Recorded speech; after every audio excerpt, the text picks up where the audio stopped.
Decolonizing Africa starts with simple things.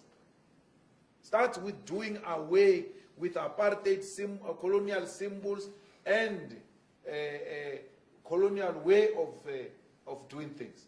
It must, we must, and even if it's not our generation, generations to come, we must have a language that unites Africans, like Swahili.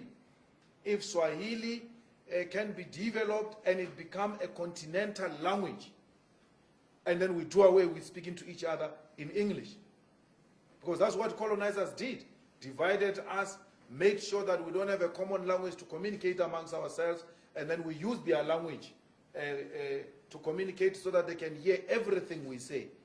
So we need to do away with that if we want Africa, which will be an equal competitor with the West and America. So it is through small things that we'll realize a total freedom of Africa, not only South Africa. I was very worried with those judges in Zimbabwe. Even our judges here, they wear those green things. I don't know what do these things represent. What is that? What symbol is that? Does it mean when you're wearing this thing, you can only think when you're wearing a wig that looks like the hair of white people? You're actually wearing white braids. The reason you think properly is that wig, according to colonialism.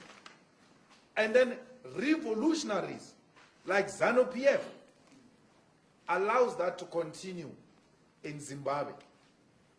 They allow that to continue in Kenya. Well, Kenya, of course, is something different. I don't think there is a total independence there. America has got a huge interest in that affair, in that arrangement of Kenya. But everywhere else in the continent, we need to start doing away with those things. And pulling out of Commonwealth is one of the things we need to do to realize a complete sovereignty for South Africa. We must not be scared to say that. We must be hated. It might not happen now, but that is what we're envisaging for the future of South Africa. It might not be realized in our lifetime, but those who are coming after us should know what we stood for. We were anti-colonial, anti-imperialist, and therefore anything that represented imperialism and colonialism we reject. In the same way we reject Trump, in the same way we reject Theresa May, we reject everything that represented.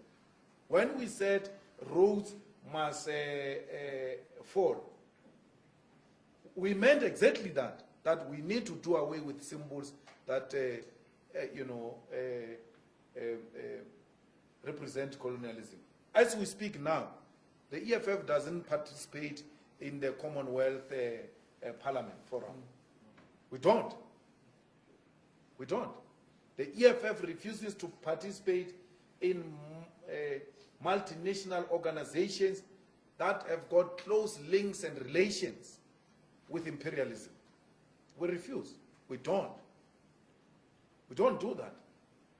And our going to London, talking to business people in London, talking to business people in America, everywhere else, is not talking to imperialism.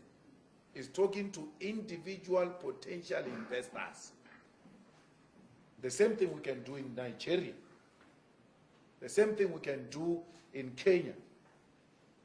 We need a borderless continent. We need a continent with one currency.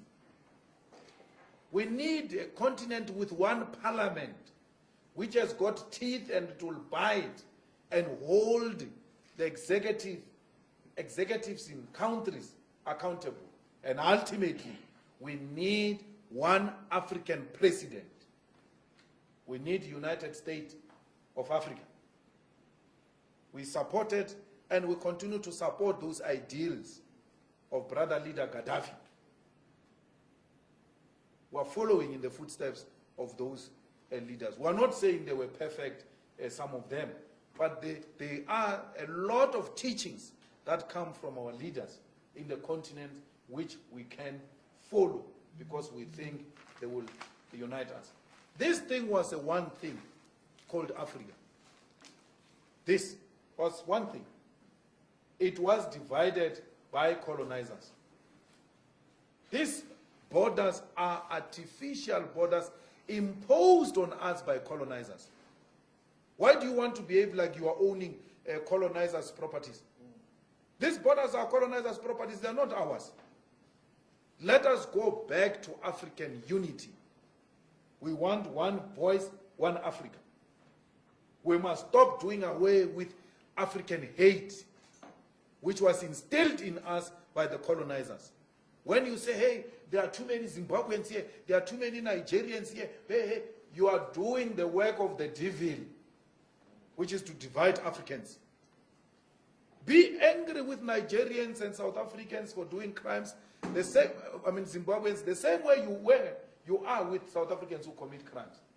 They must be treated the same. It must not be because it's a Nigerian, it's a more crime. If a Nigerian kills a person, that killing is twice. As if the murder by South African is lesser than a Nigerian murder.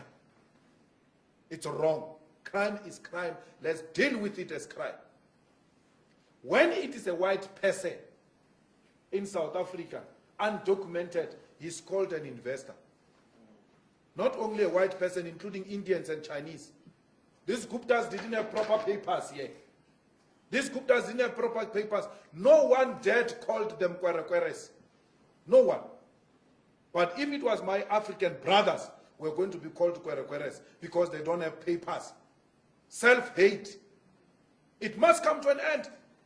If it means making the EFF lose votes for that, let it lose votes. Lose votes on principle. Not on political expediency of wanting to appeal.